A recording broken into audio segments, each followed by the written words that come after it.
Detto questo, ovviamente non mi voglio dilungare. OK Napolitan parte da Vancouver circa 16 anni fa e grazie al comune di Oliveto Citra quest'anno noi presenteremo col mio amico a cui lascio la parola, Nino Milone, questo spettacolo che ovviamente dove tutti sarete invitati il giorno 13 di settembre. Grazie.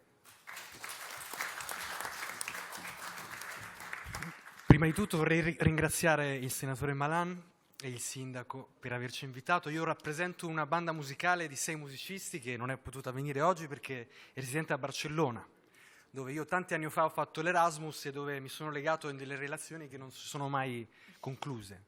La mia avventura è nata nel 2008 con il maestro Milo e ho avuto un momento indimenticabile quando abbiamo finito il concerto in questa settimana della cultura italiana, per cui questo teatro per il consolato italiano era completamente pieno, in cui c'era una fila di italiani all'estero che ci voleva raccontare le loro storie, le loro emozioni. C'era una signora che era partita negli anni 50 con un disco di Renato Carosone e che aveva quel disco in mano, e l'emozione di quella signora nel raccontarmi la sua vita è stata una delle ragioni per le quali ho deciso di iniziare, tornando a Barcellona, il progetto su Renato Carosone. In questi 16 anni ho scoperto tantissime cose. Parlando di maestri, il fatto di ricreare, riproporre un'opera importante come quella di Renato Carosone ti dà l'opportunità di capire un sacco di cose della vita. La prima cosa che ho capito è che questo patrimonio intangibile della musica italiana degli anni 50 di Renato Carosone è una cosa che piace a tutti, non solo agli italiani.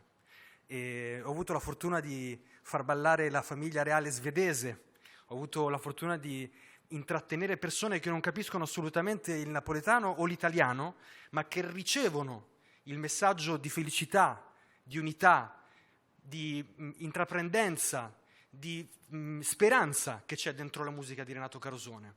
Ed è questo un po' quello che mi ha portato ad andare avanti tutti questi anni, vedere quello che l'effetto della nostra cultura ha non solo su di noi, ma sul mondo in generale. Allora, questo settembre saremo a Oliveto Citra per un'altra volta rendere viva la musica di Renato Carosone nel marco di quello che è la nostra, il nostro maestro, quello che il nostro maestro ci ha indicato, e troviamo quell'equilibrio e quell'arte nel mettere insieme cose completamente diverse che aveva trovato Renato Carosone. Noi ci chiamiamo Los Carosones in plurale, proprio perché la banda di Renato Carosone non era soltanto formata dal genio di Renato Carosone.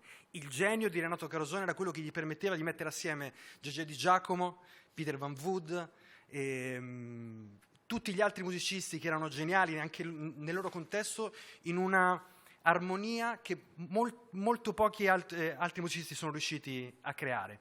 E allora in questo senso noi vogliamo ritrovare e riproporre questa armonia, soprattutto in un momento del nostro Mediterraneo così convulso, riportare un concerto che mette assieme il Tuo Falamericano e O Sarracino, Caravan Petrol, con Giovanni Cachitarra. Io penso che sia molto importante perché è un messaggio di unità e di pace del quale abbiamo molto bisogno.